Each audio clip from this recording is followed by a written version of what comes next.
घोड़ा, कछुआ, जो मर्जी ले लो तुम, वो दूसरा राम सब में बैठा हुआ है। जीव राम कहते हैं जिसको, जीवात्मा। जीवात्मा, सब में जीवात्मा है ना, सब में है। अब तीसरा राम कौन है? एक राम दशरथ का बेटा, एक राम गटगट में बैठा, एक राम का सगल पसारा। ये जितना पसारा आपको दिख रहा है, सिलीगुड़ी में आज से 200 साल पहले जो आया होगा या 100 साल पहले जो आया होगा, अगर उसको आज की सिलीगुड़ी दिखा दे, वो कहेगा बाप रे बाप ये क्या है, अरे यहां तो 2 झोपड़ियां इधर थी और 2 झोपड़ियां उधर थी और पूरा जंगल था। तो ये पसारा किसने डाल दिया? किसने किया ये पसारा? तुम्हारे घर देख लो, तुम्हारे परदादा का घर देख लेना, और तुम अपना घर देख लेना, और आने वाली जनरेशन का घर देख लेना। पापा दादा चले गए झोपड़ी में, तुम आए बिल्डिंग में, और अगला आएगा महल में। ये पसारा कौन कर रहा है? ये तीसरा राम जो अंदर बैठा हुआ है, वो कौन है? मन राम। ये मन राम का बहुत तगड़ा पसारा है। सारे संसार में इसी ने पसारा कर रखा है। जंगल कटवा कटवा के बिल्डिंगें कौन बना रहा है? ये मन ही बना रहा है। अकेले आदमी को दुकेला कौन कर रहा है? मन ही कर रहा है। दुकेले को तिकेला, चौकेला, पंचकेला कितने कर रहे हैं? बच्चे पैदा हो रहे हैं।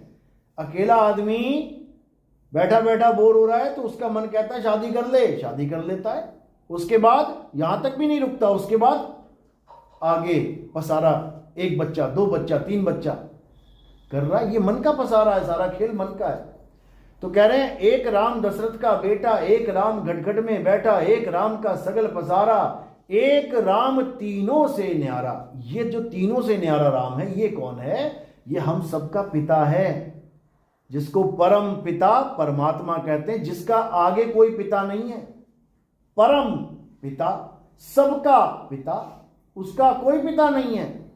राम जी के पिता हैं, कृष्ण जी के पिता हैं, हनुमान जी के पिता हैं, सबके पिता हैं, लेकिन परम पिता परमात्मा का कोई पिता नहीं है। उसको जानना है। जब उसको जान जाओगे तो सारा खेल समझ में आ जाएगा, और कुछ नहीं करना है। तो सबसे पहले हमें यह जानना है कि राम है क्या। परम पिता परमात्मा ही असली राम है, जो घट घट में समाया हुआ है। कैसे समाया हुआ है? जैसे 1 लाख घड़ों में पानी भर के रख दो और ऊपर एक चांद आ जाए, रात में देखोगे तो हर घड़े में तुम्हें चांद दिखाई देगा। यानी जो ऊपर है वो अपनी छांव, अपनी परछाई नीचे दिखा रहा है। यानी ऊपर कौन है? परम पिता परमात्मा। नीचे कौन बना हुआ है? ये जीवात्मा। उसी परमात्मा का अंश हर घड़े में दिखाई देगा। इसी को बोला है ईश्वर अंश जीव अविनाशी। यानी ईश्वर जीव नहीं है, ईश्वर जीव से परे है। जीवात्मा हर घड़े में बैठी हुई है, लेकिन जो असली ईश्वर है वो हर घड़े से ऊपर है, वो अलग है, वो बंधन में नहीं है। जीव बंधन में है। ये सारे बंधन, यानी ये जितने भी पिंजड़े हैं, इनके अंदर जीव आत्मा रूपी तोता बैठा हुआ है पिंजड़े में, और ये दिन रात बोल रहा है। आपका तोता आपके पिंजड़े में बोल रहा है, हमारा तोता हमारे पिंजड़े में बोल रहा है। अब इस तोते को करना क्या है? पिंजड़े से मुक्ति दिलवानी है।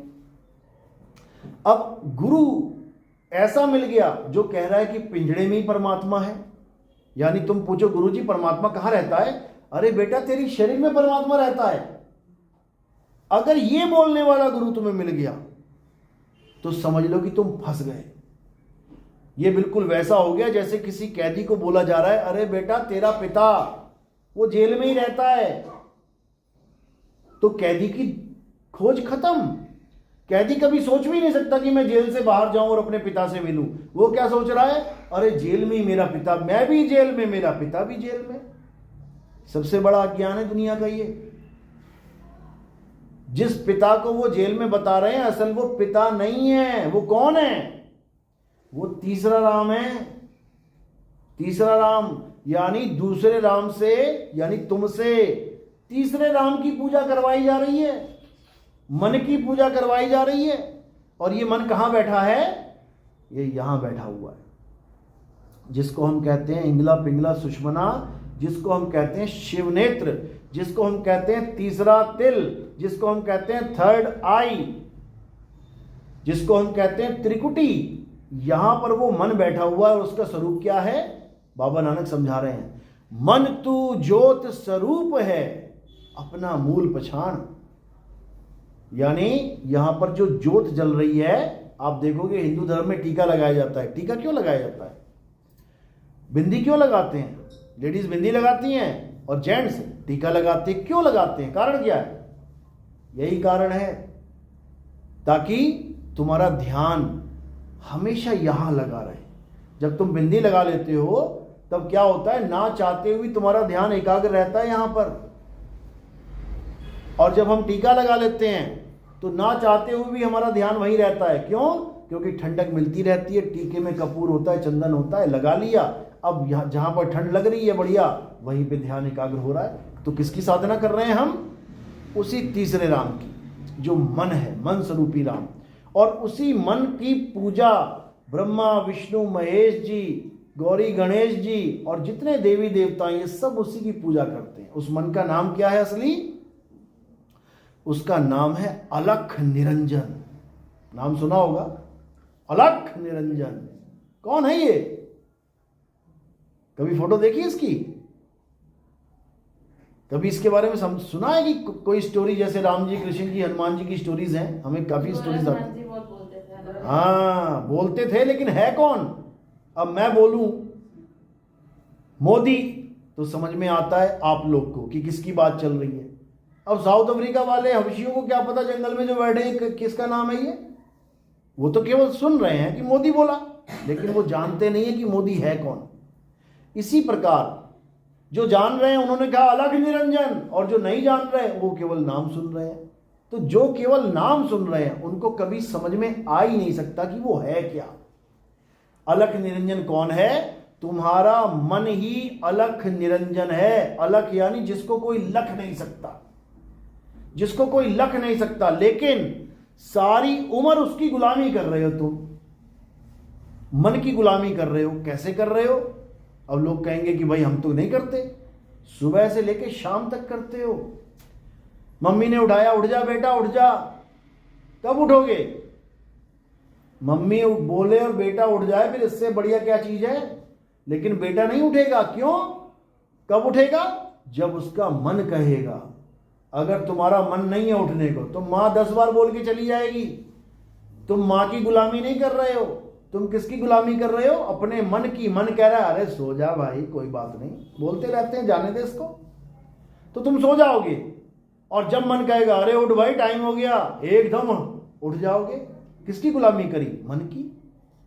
तुम नहाने जा रहे हो, वॉशरूम जा रहे हो, तुम साबुन लगा रहे हो, शैम्पू लगा रहे हो, कौन सा लगा रहे हो? 50 शैम्पू 50 साबुन पड़े थे दुकान में, लेकिन तुमने कौन सा उठाया? जो तुम्हारे मन को भाया, तुम्हारा मन पसंद, जो तुम्हारे मन को अच्छा लगेगा, तुम्हारा हाथ ऑटोमेटिकली वहां जाएगा। और जो तुम्हारे मन को अच्छा नहीं लगता तुम उसको उठा भी नहीं सकते। किसकी गुलामी करी? मन की गुलामी। तुमसे पूछा चाय पीना है कि दूध पीना है? अब क्या बोलोगे? मेरा मन कर रहा है चाय पी लेंगे। भाई ये मन कौन है? यानी हर काम तुम मन के कहे पे चल रहे हो। कपड़े भी कौन से पहन रहे हो? अलमारी खोली 50 तरह के कपड़े पड़े हुए हैं, कौन से पहने? जो तुम्हारा मन कर रहा है।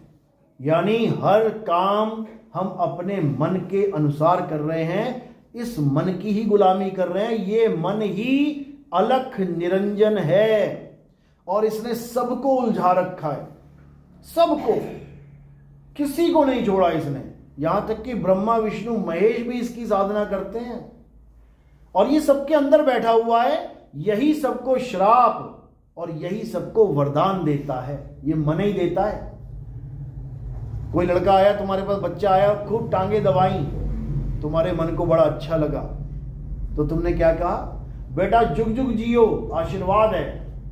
अब कोई आया और तुम्हारे पत्थर मार के चला गया, अब तुम्हारे मन को बड़ा क्रोध आ गया, अब तुमने क्या किया? उसको श्राप दे दिया। तो किसने दिया? आशीर्वाद भी किसने दिया और श्राप भी किसने दिया? मन ने। ये मन इतना शातिर है कि आम आदमी को छोड़ो, बड़े बड़े भक्तों से भगवान को श्राप दिलवा देता है। विष्णु जी को श्राप किसने दिया? विष्णु जी के ही परम भगत ने। कौन सा भगत था वो? नारद मुनि। नारायण नारायण करता था पूरा दिन 24 घंटे, और वही भगवान को श्राप दे रहा है कि भगवान जैसे तुमने मुझे स्त्री के लिए तड़पाया है तुम भी तड़पो। और श्राप देने के बाद क्या कह रहा है? अरे प्रभु गलती हो गई, प्रभु ये कैसे हो गया, प्रभु कैसे ये लफ्ज निकल गए मेरे मुंह से? निकल नहीं गए, निकाले गए हैं। और किसने निकाले हैं? मन ने। कृष्ण जी का सबसे प्यारा भगत कौन है? सबसे प्यारा मित्र कौन है जिसके चरण धो के पिए? सुदामा। तुम सुदामा जितने तो खास नहीं हो सकते ना, उसको भी राक्षस बनना पड़ गया। राधा ने उसको श्राप दिया गोकुल धाम में, जहां कहते हैं गोकुल धाम चले जाओगे तुम्हारी मुक्ति हो जाएगी। वो गोकुल धाम पहुंच गया था, उसको फिर राक्षस बनवा दिया। राधा ने श्राप दिया उसे। तो कौन दे रहा है अंदर बैठ कर श्राप? मन ही दे रहा है। ये मन कभी भी किसी को राजा बना सकता है, ये मन कभी किसी को भिखारी बना सकता है। इस मन को कोई समझ ही नहीं सकता। और असली दुश्मन जो है वो हमारा मन ही है। आज बड़े बड़े लोग छोटी सी गलती करने पर, और किसके कहने पे? मन के कहने पे जमीन में आके गिरते हैं। वो देख लो, एक इन्फ्लुएंसर है, बड़े बड़े लोगों के साथ इंटरव्यू हो गए उसके, और एक छोटी सी लाइन उसने बोल दी गलत, आज थू हो रही है और कोर्ट केस के चक्कर लग रहे हैं उसके। किसके कहने पे? इस मन के कहने पे। तो साहिब क्या कह रहे हैं? मन के हारे हार है और मन के जीते जीत। कहें कबीर गुरु पाइए मन ही के प्रतीत। समझ लो, यानी मन एक ऐसा घोड़ा है जो तुम्हें दौड़ाता ले जा रहा है। अब करना क्या है? कहें कबीर गुरु पाइए मन ही के प्रतीत, यानी अब इस पे लगाम लगानी है और गुरु धारण करना है, तब काम बनेगा, नहीं तो नहीं बनेगा। तो इसी मन से बचाने के लिए परमपिता परमात्मा संतों को भेजते हैं कि तुम बच जाओ इस मन से, क्योंकि ये मन इतना शातिर है कि तुम्हें जन्मों जन्म अलग अलग योनियों में भटकाता है। यही मन तुम्हें आज कहां लेके आया है? इंसानी जन्म में। और यही मन तुम्हें कल कहां लेके जाएगा? नाली का कीड़ा बना देगा, जंगल में पैदा करवा देगा, ये सुअर कुत्ते बिल्ली हाथी घोड़े कॉकरोच मच्छर बनवा देगा। यही मन इतना शातिर है। तुम प्योर वेजिटेरियन हो, लेकिन जब मन बुद्धि भ्रष्ट करेगा तुम जाके मटन खाओगे, चिकन खाओगे। आज ब्राह्मणों का हाल ये है, मटन चिकन खा खा के रेट बढ़ा दिए इन्होंने। किसके कहने पे? मन कर रहा है, आज मन कर रहा है दारू पी ले, आज मन कर रहा है चिकन खा ले। तो साहिब समझा रहे हैं, मन जाता है तो जाने दे और तू थाम के राख शरीर, उतरा पड़ा कमान से क्या कर सके तीर। यानी अब अपने मन पे दृष्टि डालो, विचार करो कि ये करना क्या चाह रहा है। ये सारा खेल खत्म तो नहीं करने जा रहा मेरा, क्योंकि मृत्यु से पहले पहले, यानी शरीर छोड़ने से पहले पहले, अगर तुमने ये नहीं जाना कि ये मन को मारना कैसे है, तो समझ लो ये अगला जन्म दिलवा देगा तुम्हें, क्योंकि ये कभी मरता नहीं है। माया मरी ना मन मुआ, और मरी मरी गया शरीर। तुम्हारा शरीर चिथड़ा चिथड़ा हो जाएगा। ट्रक आया तुम्हारे ऊपर से चढ़ के चला गया, चिथड़े चिथड़े हो गए तुम्हारे, लेकिन मन नहीं मरेगा। याद रखना, मन मर ही नहीं सकता। इसको मारने का एक तरीका है, वो तरीका ही बताने आते हैं गुरु लोग कि कैसे मारना है इसको, क्योंकि जब तक इसको नहीं मारा तब तक ये तुम्हें जन्म मरण के चक्कर में डाले रखेगा। तो इसी को समझा रहे हैं कि कैसे मारना है। मन को मार गगन चढ़ जाई और मान सरोवर बैठ नहाई। यानी जब भेदी गुरु मिलेगा तुम्हें, तब वो तुम्हें समझाएगा कि मन को मारा कैसे जाता है। अगर तुमने मन को मार दिया तो समझ लो कि तुम्हारा जन्म मरण का खेल खत्म हो गया। अब तुम्हें किसी भी मां के गर्भ में आने की जरूरत नहीं है। आज तुम इंसान बन के बैठे हो, क्यों? क्योंकि तुम्हारी मां भी एक इंसान है, उसके 2 हाथ 2 पैर सिर हैं, तुम्हारे भी 2 हाथ 2 पैर सिर हैं, पीठ कंधा। अगर तुम्हें ऐसी मां मिल जाती जिसके 4 पैर 1 पूंछ 2 सींग होते, गाय हो गई, भैंस हो गई, बकरी हो गई, तो तुम्हारे भी 4 पैर 1 पूंछ 2 सींग होते। और होंगे आगे जाके। जैसी तुम्हें मां मिलेगी वैसा ही बच्चा गर्भ से निकलेगा। तो शुक्र मनाओ कि अभी हम इंसान हैं और हम ये समझ सकते हैं कि इस जन्म मरण के रोग को खत्म कैसे किया जाए। ये मत सोचना कि तुम्हें जानवर नहीं बनना पड़ेगा। अरे विष्णु जी को बनना पड़ गया। पहला अवतार क्या लिया था? मछली अवतार। तो मछली इंसान थोड़ी नहीं, जानवर ही है। दूसरा अवतार कौन सा लिया? कछुए का अवतार। अरे जानवर ही तो है। तीसरा अवतार वराह अवतार, जंगली सुअर का। अरे जानवर ही तो है। उसके बाद जाके नरसिंह, आधा आदमी आधा जानवर। कहने का मतलब वो ये समझा रहे हैं कि बेटा हमें अवतार लेने पड़ रहे हैं जानवरों के, तुझे भी लेने पड़ेंगे। लेकिन हम नहीं समझ रहे। हम समझ रहे हैं बस हम राधे राधे करेंगे, निकल लेंगे यहां से। अरे बड़े बड़े ऋषि मुनि सारी सारी उम्र तपस्या करते रहे और अंत में 84 में चले गए। वो देखो एक कथा आती है भागवत में, एक ऋषि सारी उम्र जिसने लगा दी राधे राधे राम राम ओम नमः शिवाय करते, वेद पढ़ते, हवन यज्ञ करते, बूढ़ा हो गया, मरने वाली हालत हो गई। एक हिरन आ गया उसके आश्रम में, हिरन का बच्चा पाल लिया उसने। अब खूब हरी हरी घास खिला रहा है, पानी पिला रहा है। अच्छा कर रहा है कि बुरा कर रहा है? अच्छा कर रहा है। खूब खिला रहा है, पिला रहा है, खूब सेवा कर रहा है, भजन भी कर रहा है, सेवा भी कर रहा है, भजन भी कर रहा है से। लेकिन मोह पड़ गया, प्रेम में पड़ गया। अब भजन, ये नहीं भजन छोड़ दिया, भजन भी कर रहा है, जो करता था कर रहा है। और करते करते करते करते एक दिन हिरण के बच्चे को बांध के भक्ति में बैठा हुआ है, ध्यान लगा रखा है, और एकदम अंत समय आ गया। अब जैसी अंत समय आया, अब ऋषि क्या सोच रहा, अरे हिरण का बच्चा तो मैंने बांधा हुआ है, इसको कोई भेड़िया खा जाएगा, भाग भी नहीं पाएगा। जो थोड़ी बहुत घास दी है खा के खत्म हो जाएगी, कहीं चर भी नहीं पाएगा, ये तो बड़ा पाप हो जाएगा। अच्छा सोच रहा है कि बुरा सोच रहा है? जीव के बारे में अच्छा सोच रहा है। सोचते सोचते सोचते उसके बेचारे के प्राण निकल गए और कहाँ चला गया? हिरण के बच्चे बन के हिरण के गर्भ में चला गया। यानी सारी उम्र का पूजा पाठ हवन यज्ञ धरे का धरा रह गया और 84 में चला गया वो। तो जब वो 84 में जा रहा है इतनी पूजा पाठ करके, हम तो वो भी नहीं कर रहे हैं। और हमारा ध्यान कहाँ है? खुद देख लो, बैठे बैठे देखो तुम्हारा मन कहाँ लेके जा रहा है तुम्हें। जहां लेके जा रहा है वहीं जन्म होने वाला है तुम्हारा, इतना समझ लो।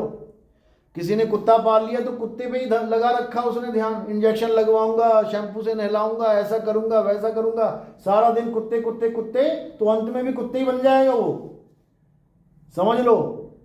किसी का ध्यान बच्चों में है, मेरा प्यारा बेटा, मेरा प्यारा, कहते हैं अंत काले जो लड़का सिमरे, ऐसी चिंता में देह मरे, सुअर जन्म वो बलबल उतरे। जो लोग कहते हैं मैं मरने वाला हूं, मेरे बेटे की शक्ल दिखा दो, मेरी बेटी की शक्ल दिखा दो, सुअर जन्म मिल जाता है उनको कि तुझे बेटा बेटी प्यारे हैं, ले फिर 20-20 बच्चे होंगे तेरे एक बार में, 5 बार बच्चे हो गए, 20 पंजा 100, बन गई गंधारी। तो ये हाल हो जाएगा। तो करना क्या है? अंत काले जो प्रभु को सिमरे, जो अंत काल में प्रभु का सिमरण करेगा, ऐसी चिंता में देह मरे। अगर इस चिंता में देह मर जाती तो 101% आपको प्रभु ही मिलेगा। लेकिन वो तब मिलेगा जब तुम्हें पता हो कि प्रभु का ध्यान कैसे करना है। ध्यान तो तुम कर रहे हो राम राम राम राम, राधे राधे राधे राधे, अल्लाह अल्लाह, वाहिगुरु वाहिगुरु, ध्यान तुम कर रहे हो 52 अक्षरों का, तो प्रभु कैसे मिलेगा? प्रभु कोई नाम नहीं है, प्रभु कोई अक्षर नहीं है कि रा और मां हो गया प्रभु। अरे तुमने रा और मां लिखा है, तुम इसको मिटा भी सकते हो, प्रभु को थोड़ी नहीं लिखो और मिटा सकते हो। तो प्रभु को जानना है तो पहले जानना पड़ेगा कि प्रभु का स्वरूप क्या है। प्रभु का क्या स्वरूप है इसको समझ लो। गीता में यही समझाया गया है कि हे अर्जुन, जो लोग मुझे शरीर मानते हैं, एक आदमी मान रहे हैं, कृष्ण जी कौन है? आदमी। राधा कौन है? औरत। शिखंडी कौन है? नपुंसक। जो ये मानते हैं वो कभी मुझे नहीं जान सकते कि मैं क्या हूं। क्यों नहीं जान सकते? क्योंकि हे अर्जुन, जो मुझे शरीर मानते हैं, यानी पैदा हुआ, पल रहा है, मर जाएगा, वो कभी मुझे जान ही नहीं सकते कि मैं क्या हूं। मैं क्या हूं? हे अर्जुन, मैं अजन्मा हूं, मैं नित्य हूं, मैं शाश्वत हूं, मैं पुरातन हूं, मैं आत्मा हूं। यानी मुझे गलती से भी शरीर मानने की गलती मत करना। और तुम भी शरीर नहीं हो, आत्मा हो। जो अपने आप को सोच लेता है कि मैं आदमी हूं, मैं औरत हूं, मैं बच्चा हूं, बूढ़ा हूं, जवान हूं, वो असल में अपने आप को नहीं जान रहा। और किसको जान रहा है? अपने शरीर को जान रहा है। समझ लो, आपको जो शरीर धारण करवाया गया है, आज आपको पीली साड़ी में बैठे हो, आज आप लाल साड़ी में बैठे हो, आज आप काली साड़ी में बैठे हो। अब आप अपने आप को क्या सोचते हो? मैं तो काली हूं, मैं तो पीली हूं, मैं तो लाल हूं। तो यही अज्ञानता है। ना तुम काली, ना तुम पीली, ना तुम लाल। आज तुमने पीली साड़ी पहनी है, कल को सफेद पहन लोगी, परसों को गुलाबी पहन लोगी, फिर कोई नारंगी पहन लोगी, फिर कोई हरी पहन लोगी। यानी तुम वही रहोगी, तुम्हारे कपड़े बदलते रहेंगे। इसी प्रकार हम वही रहेंगे जो हम हैं। कौन है हम? आत्मा। और हमारे कपड़े बदलते रहेंगे। आज आदमी, कल औरत, परसों कुत्ता, बिल्ली, हाथी, घोड़ा, सुअर, मछली, मक्खी, मच्छर, खटमल, कीड़े मकोड़े। शरीर बदलते रहेंगे, लेकिन तुम नहीं बदल सकते। तुम वही हो जो तुम हो। बस तुम्हें वो जानना है कि मैं हूं क्या। तो अध्याय 2 जरूर पढ़ो। गीता का अध्याय 2 अगर आपने पढ़ लिया, बाकी गीता नहीं भी पढ़ोगे चलेगा, बिल्कुल चलेगा। क्योंकि बाकी गीता का ज्ञान जो है वो सार से हटके है। अध्याय 2 सार ज्ञान है, गीता का सार है। और उस सार ज्ञान में क्या समझाया गया है कि तुम अपनी आत्मा को जान लो कि तुम एक आत्मा हो। तुम्हारा ना तो कभी जन्म होता है, ना ही कभी मृत्यु होती है। समझ लो, आज तुम इस दुनिया में आए हो जिस मां के गर्भ में, इसका मतलब ये नहीं कि आज तुम्हारा पहला जन्म है। तुम पिछली मां के गर्भ से निकल के कर्म करके मर के फिर अगली मां के गर्भ में आए हो। तभी तो तुम्हें सुख और दुख भुगताए जा रहे हैं। छोटा सा बच्चा पैदा हुआ, किडनी फेलियर हो गया। छोटा सा बच्चा पैदा हुआ, दिल में छेद हो गया। अब उसने ऐसा कौन सा कर्म किया भाई कि उसका दिल में छेद हो गया, किडनी फेल हो गई, फेफड़े गल रहे हैं? क्यों? उसने ऐसा कौन सा कर्म किया? कर्म का भुगतान कैसे मिल रहा है उसको? पिछले जन्मों का। तो इसी प्रकार पिछले जन्मों के सारे कर्म करते करते आज हम इस संसार में आए हैं और सारे कर्मों के भार हमारे सिर के ऊपर ही हैं। कुछ नहीं पता कब किसको चलते चलते लकवा मार जाए, कब किसका एक्सीडेंट हो जाए, पैर कट जाए, कब किसकी दोनों आंखें चली जाएं, कब किसका शरीर जल जाए, गल जाए। कुछ नहीं पता इस संसार में। यह संसार इतना खतरनाक है जितना तुम सोच भी नहीं सकते। तुम्हारी सोच से परे खतरनाक ये संसार है। ये सोचो, अभी युद्ध हो जाए ना, अभी एक बम गिर जाए तो चिथड़े ही चिथड़े दिखेंगे तुम्हें चारों तरफ। तुम कहोगे बाप रे बाप, कहां आ गया मैं।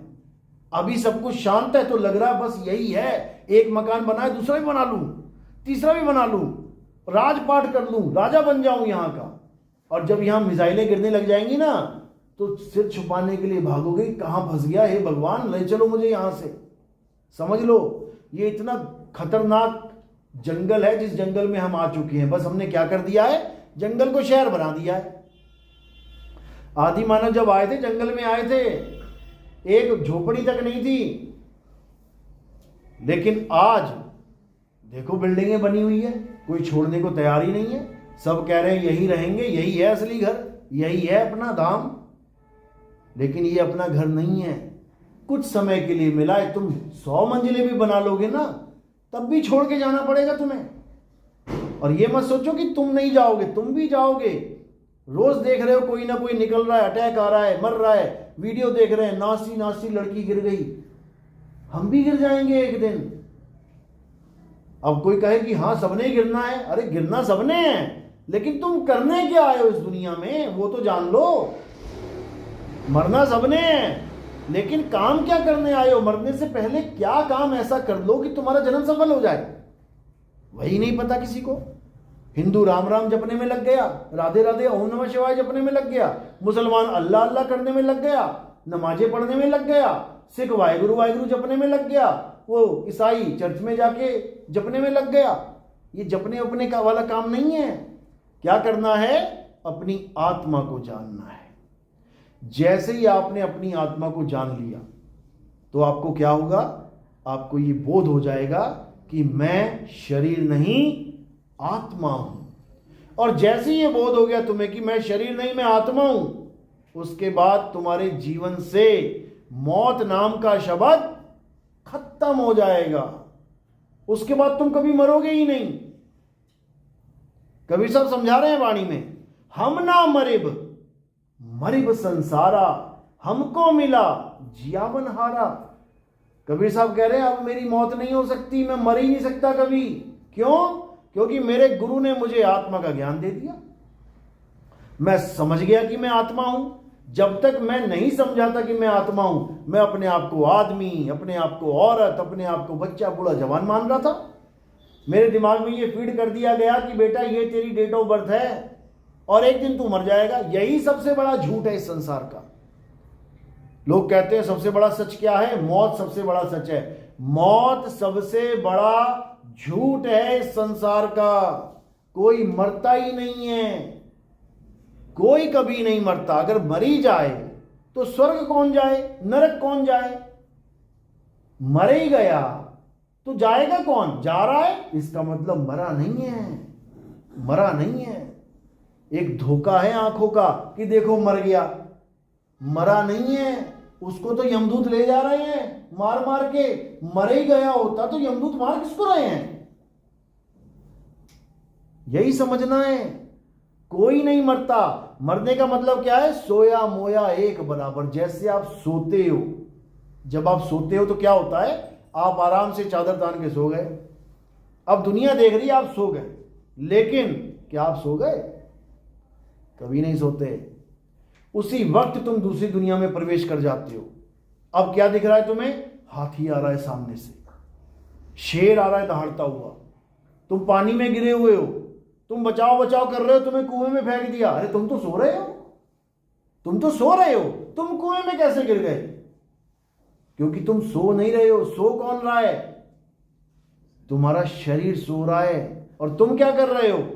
तुम कुएं में गिरे पड़े हो, बचाव बचाव कर रहे हो। इसी प्रकार जब आदमी मरता है तो मरता नहीं है, वो शरीर मरता है। जो शरीर सोया था वही शरीर मर गया। तुम कुएं में थे, अब तुम नरक में गिरोगे जाके, मरे नहीं तुम।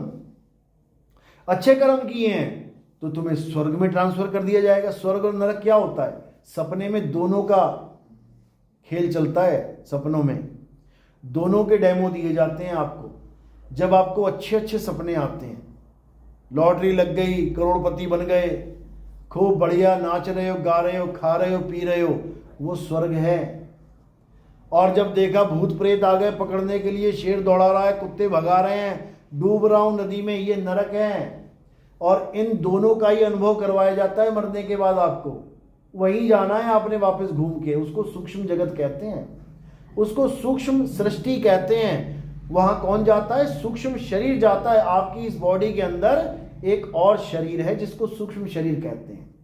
उस शरीर को कौन पकड़ के ले जाते हैं? यमदूत पकड़ के ले जाते हैं। इस वाले को हाथ नहीं लगाते, ये तो पड़ा हुआ है, इसको वो छुएंगे भी नहीं। ये तो जला दो, दफना दो, कोई फर्क नहीं पड़ता। लेकिन जो सूक्ष्म शरीर है उसको पकड़ के लेके जाएंगे और हालत खराब कर